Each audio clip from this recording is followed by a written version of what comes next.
Climate change is real and happening. This fact is becoming more widely accepted around the world, although it has taken a shockingly long time to do so, considering scientists have known about the phenomenon for close to 100 years now, and have known it is caused by human activity for half that time. It is perhaps progress, then, that this is no longer controversial. It is even seeping into the discourse of the right side of the political spectrum, which has historically been so sceptical. So why then, in the grand scale, has there been so little progress? The IPCC has categorically said that if things don't change, and change soon, then the window to a livable future will close. And yet, a radical change of direction has yet to materialise. Despite growing public frustrations, apathy and inaction is still rife in the governments and industry. This film directs the blame for this onto one industry in particular: oil. Climate change has long been an issue for big oil companies, not for fear of the planet, but for their business. Since even before climate change became a conversation topic, oil companies have been working hard to delay change and spread doubt about the clear science so they could continue increasing their huge profit margins. But times have changed, so old tactics of denial will no longer have the desired effects for the oil industry. Due to this, a new approach has emerged. Focusing mainly on the oil's big four, ExxonMobil, Shell, BP, and Chevron, this film will show how through strategic framing, they have controlled their image and influenced the public discourse on climate change. From deniers to green energy saviours, oil companies have the resources to adapt and evolve their image, all in the name of preserving their profits in the face of environmental disaster. Ever since Edwin Drake first struck oil in America in 1859, oil and progress have gone hand in hand, and the increasing demand made oil incredibly lucrative. But oil companies have long since known about the damaging effects of burning fossil fuels. The first warning came in 1959, when scientist Edward Teller warned the oil executives that the greenhouse effect produced from burning fossil fuels would heat the planet. Oil giants ExxonMobil's executives had been warned by their own scientists as early as 1977 about the catastrophic effects caused by this heating. Exxon responded by setting up their own innovative climate research program, producing startlingly accurate research long before it became a public discourse. They initially seemed genuinely committed to finding a solution, until around the time climate scientist James Hansen warned the Senate in 1988 that global warming has begun. With the fear that the source to their wealth would be subject to regulation, oil companies went on the defensive. Investigating the subject, journalist Neela Banerjee noted, "With alarm bells suddenly ringing, Exxon started financing efforts to amplify doubt about the state of climate science. This was the start of a decades-long effort to spread doubt about the science and to delay changes as long as possible." Extensive research has gone into big oil's communications related to climate change from the 1970s onwards. Using the same techniques that the tobacco industry used to convince consumers that smoking was good for you, the oil industry ran misinformation campaigns. Using lobbying groups, campaign contributions, and think tanks to convince policymakers and the public that there was no consensus on the science, they were able to frame the issue in certain ways in their communications. In a company's public communications, issues like climate change can be portrayed from a certain angle by highlighting some aspects and shadowing others. This is called strategic framing. They can influence how society perceives the issue and how political authorities respond to it. According to scholar Inga Schlichting, there were three dominant framings used in the industry's communications. Firstly, the scientific uncertainty framing. This was dominant in the late 80s and early 90s, when the public was just starting to worry about global warming. As seen in a memo from the lobbying organisation Information Council for the Environment, the strategy was to reposition global warming as theory, not fact. They posted ads asking, "Who told you the Earth was warming? Chicken Little?" and declaring the doomsday cancelled. The ads told the public global warming may not be true, complaining about the lack of hard evidence and that facts were getting blown out of proportion. Exxon ran similarly framed advertisements disguised as editorials in the New York Times and other newspapers, like this one titled "Lies They Tell Our Children" and "Unsettled Science. the aim of these ads being to emphasize the uncertainty. An important event in the history of oil industry communications was the 1997 UN Kyoto Protocol negotiations, aiming to curb the emissions of big polluting countries. Industry actors began running ads targeting the negotiations, which embodied what Schlichting calls the Socioeconomic Consequences framing. As the science became more established, the framing implied that while climate change may be a risk, the damage that emissions regulations would have on the economy would be far more dangerous. This can be seen in ads run around the negotiations, asking the president not to risk the country's economic future. The ad was run by the Global Climate Coalition, a front group for major industry actors who spent $1 million annually on lobbying against government action. They disbanded after President Bush withdrew the US from the Kyoto Protocol in 2001. While they stated that their mission had been achieved, it also signalled a change in strategy from the industry, as they realised publicly denying climate change was damaging their image. Schlichting's third framing, industrial leadership, emerged around the end of the century, as growing environmental awareness put pressure on the industry to accept some sort of a responsibility on the issue. In 1997, new BP CEO John Brown said in a speech that the company would need to take steps to control their emissions, to take responsibility. BP soon rebranded themselves Beyond Petroleum and changed their logo, pitching them into a greener, cleaner future. This framing never quite had the tone of an apology, but rather recentered the fossil fuel industry as leaders of innovation in the fight against climate change, and it set the tone for the way the issue would be communicated into the present. Since the mid-2000s onwards, the strategic framings used by the oil companies can be split into various tactics. First, the individual responsibility frame aims to divert attention away from the industry and onto the individual. It asks, what are you doing to fight climate change? To imply the blame is equally spread. This was pioneered by companies like BP, who paid a PR firm $100 million in 2004 to create a carbon footprint calculator, which allowed the public to measure how much CO2 they were creating in their daily lives. How much carbon I produce? You mean the effect that my living has on the Earth?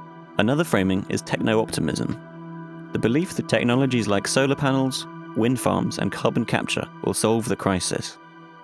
The green fossil fuels frame highlights the company's use of alternative fuels like natural gas and biofuels as low carbon and greener than they actually are. The necessitarianism framing presents the oil industry as a necessary service for the people in the economy, providing jobs and improving quality of life. The compliance frame shows that while mistakes may have been made in the past, the industry is adhering to established regulations and in keeping with the goals set by global agreements. Not only this, but the countermeasures frame shows that the industry is employing strategies that tackle the harm done, taking action through carbon offsetting, educating future generations, and setting up industry action groups like the Environmental Partnership. These frames can largely be grouped into the fossil fuel savior frame. This is a strategic framing that downplays the reality and seriousness of climate change, reassures that it is under control, and individualizes the responsibility. Despite the optimistically green imagery present in big oil's communications, the reality is that the industry remains almost entirely focused on oil and gas, a fact that is absent from their communications. All four of Shell, BP, Exxon and Chevron say they intend to be pumping oil and gas beyond 2050, despite the net zero goals, and despite the fact scientists say the majority of fossil fuels must stay in the ground if there is to be a chance of reaching the 1.5 degree goal. Clearly, they are not in the energy transition they claim, rather adding renewables to their current model. There could of course be an argument that there is some merit to this approach, as transitioning immediately to a zero-carbon future could struggle to meet energy demands. So, by omitting their extractive activities from their image, the impression the framing gives is that they are decreasing investment in new oil sites and production, while ramping up investment in renewable energy. A look at the data, however, reveals that this is far from the truth. From 2009 to 2020, there is no general decrease in hydrocarbon production. In fact, some companies show an increase. On top of this, fossil fuel companies are estimated to spend $932 billion on new fossil fuel developments by 2030. Perhaps the most damning to oil's green credentials, however, is the fact that only 4.3% of the industry's total spending goes towards renewable energy. If these companies are still pushing for new fossil fuel exploration, while investing less than 5% of their budget in renewables, They simply cannot justify calling themselves sustainable or in line with the Paris Agreement goals. As UN Secretary-General Antonio Guterres puts it, some government and business leaders are saying one thing but doing another. Simply put, they are lying. This very specific type of lying has a name: greenwashing. Greenwashing can be defined as the phenomenon of socially and environmentally destructive corporations attempting to preserve and expand their markets by posing as friends of the environment and leaders in the struggles to eradicate poverty. It's all talk and no action. An investigation into the clean energy claims of BP, Shell, Exxon, and Chevron analysed from three perspectives: discourse, what they say; pledges and actions, what they do; and investments, what they spend on. Their findings showed a strong increase in climate-related discourse and an increase in strategies geared towards a decarbonisation, but these were dominated by pledges rather than concrete actions. Combined with the financial analysis finding a business model still dependent on fossil fuels, they concluded that accusations of greenwashing are well-founded. An example of greenwashing comes in the framing of natural gas. True, it generates much less CO2 when burnt, but it is made up of mainly methane, which has a warming effect of 80 times that of CO2. It is far from harmless, but when termed as natural, studies show that it evokes far more positive feelings in the public. There is also the issue of the industry's net zero goals. Net zero has become a buzzword for companies and governments wanting to appear committed to sustainability, and nowhere is this more present than in oil companies. Both BP and Shell have announced they are heading for net zero by 2050, an underwhelming goal in itself, as the IPCC have said emissions will have to have significantly reduced long before then.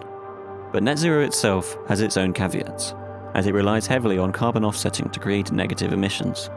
This means planting new forests and using technologies like carbon capture and storage to sequester their emissions. This allows companies to continue emitting and continue business as usual. But an analysis of Shell's claims found that to achieve their carbon offsetting goals, they would have to plant forest on 12 million hectares of land, an area 3 times the size of the Netherlands, the country which Shell is headquartered. This is just one company's target. Add that to all the land needed to achieve all the company's net zero targets, and the total land needed would be equivalent to all the farmland on Earth, or 5 times the size of India. Not only is it implausible this would be achieved, but it raises issues on land equity, as most carbon offsetting schemes are based in the global south. There are also major doubts in the scientific community about the viability of technologies like carbon capture and storage. These widespread misconceptions about land availability and technology show that climate targets based on offsetting are likely to fail. As oil companies' communications have evolved from denialism into the 21st century, the framings employed work as a form of greenwashing propaganda, focusing on finding ways to portray itself as responsive to or concerned with the needs of society. It hides the damaging business model behind a wall of environmental friendliness. These frames strategically create a more subtle form of denialism that acknowledges climate change as a problem without addressing the root cause. So, why this big green charade? If their primary business model remains based on fossil fuels, why does big oil invest so much in convincing people that renewable energy is their primary focus? As people begin to understand the reality of climate change, oil companies are coming under increasing scrutiny. In a poll, 60% of the UK said that oil companies were behaving unethically. In the modern age of social media and transparency, consumers care more about whether the products they are buying and the companies they are giving their money to are ethical and socially responsible. If a company is seen to be unethical, for example if that company is knowingly bringing on an environmental apocalypse, people would lose their trust in them and no longer be as willing to buy their product or vote against their regulation. This is what's called a social license to operate. The social license is the ongoing acceptance of a company or industry's business practices and ongoing procedures by its employees, stakeholders, and the public. It means that companies cannot exist in their own bubble, but require the trust of the community that they exist in. There have been notable examples in the past when oil companies have lost their social license. In the 1990s and 2000s, Shell was embroiled in a scandal for their operations in the Niger Delta. Since the discovery of oil in the Niger Delta in 1956, Shell have pumped billions of barrels worth of oil out of the ground. But corruption and poor regulations led to thousands of major oil spills in the decades that followed, turning the Niger Delta into one of the most polluted places on Earth. There was major social unrest in the 1990s, with protest against Shell's involvement in the pollution. This resulted in a horrific government crackdown, culminating in the arrest and execution of 9 protesters. Alongside the government, Shell lost all credibility with the population and found themselves unable to drill for new oil. Following later oil spill scandals, which led to nearly 14,000 Nigerians lodging legal claims against the company, Shell decided to sell all their assets in the Niger Delta and leave. In his book, The Social License, John Morrison writes that Shell had lost their social license to operate in the Niger Delta, and that it demonstrates once a social license has been lost, it is very difficult to regain. There have been other incidents like BP's Deepwater Horizon oil spill disaster and Shell's Brent Spar scandal, which led to boycotts of their service stations. These high-profile scandals highlight how despite all of the oil companies' wealth and power, their image can be damaged, and this will have consequences on consumers' choices and their ability to do business. The companies responded to these events with PR campaigns like Shell's Profits and Principles rebrand to improve their image. This campaign showed how concerned Shell were with their damaged image, as it was designed to communicate their commitment to the principles of sustainable development. It stands to reason, then, that the framings discussed exist not only as a response to events that cause bad PR, but also in an ongoing, subtler form to constantly reassure the public that they can be trusted. It is essential that people trust fossil fuel companies to lead the low-carbon transition, thus retaining their social license to operate. Publicising green actions and net zero ambitions taken voluntarily by the industry aim to install faith in oil to do the right thing and that the future is in safe hands. This is where the other main motivation to spin the fossil fuel saviour narrative comes in. The strategic framings centre the oil industry and the neoliberal system it is part of as central to a decarbonised future. Any faith in the neoliberal system suggests that corporations should be free to make decisions without regulation. Not only this, but that they are already working hard to find solutions without the need for regulations. For example, techno-optimism implies that the public should remain faithful that the free market economy will provide the solution if companies have the freedom to innovate. Environmental PR executive Herbert Chow Gunther said, "Their implication is that maybe we don't need a regulatory framework because the oil companies are taking care of it." As seen, the fear of regulations has been central to the motivations of climate denial and delay since their rise in the 1970s, perhaps even rising out of the ideological war between capitalism and communism in the Cold War, as some have theorized. This is why the industry has frequently donated to or bought right-wing political parties like the Conservatives or Republicans to keep the government interference to a minimum. The problem is, this blocks the wider societal and economic changes needed. The way society uses energy must change. Many scholars agree that climate change is an inevitable symptom of unregulated global capitalism, and that a so-called greener version of it will be insufficient. The faith that the solution can be found in the market is likely unfounded, as they rely on unproven technologies, so a vital step would lie with governments and the decisions of policymakers to impose regulations. In a post-truth era, it no longer matters that big oil's primary aim and business plan remains in the damaging extraction of oil and gas, when they use strategic framings to give their public face as one of renewable energy and environmental responsibility. For most people, the social license afforded to oil has ultimately expired, and as the climate changes, the more it will erode. However, the greenwashing has worked long enough for the neoliberal system to become completely dependent on the oil industry. People know that to fully turn their backs on oil, they will have to give up certain comforts afforded by a fossil fuel economy. Perhaps then, the framings work in the sense that they allow a false hope of futurism, that technology will provide the solution. This benefits both the neoliberal system and big oil as it delays change. As it was in the early days of climate denial, oil's goal is simply to delay change and milk their assets for as long as possible. The reality is it is unlikely companies like Shell, BP, Exxon and Chevron will ever completely phase out oil exploration and extraction voluntarily, and if they do, it will be far too late. Clearly, there is opposition, and there have been some consequences, but on the larger scale, the lack of regulation means oil companies are mostly getting away with it. Changing individual habits may help, but government regulation is key. These regulations will ultimately damage the profits of big oil companies, who will continue to fight them with lobbying and strategic framing. This film's aim was not to disregard the technologies of the future, nor to crush the hopes for change. But when these changes are being promised by an industry that has always put profits first, it is wise to look at them beyond the framings they present.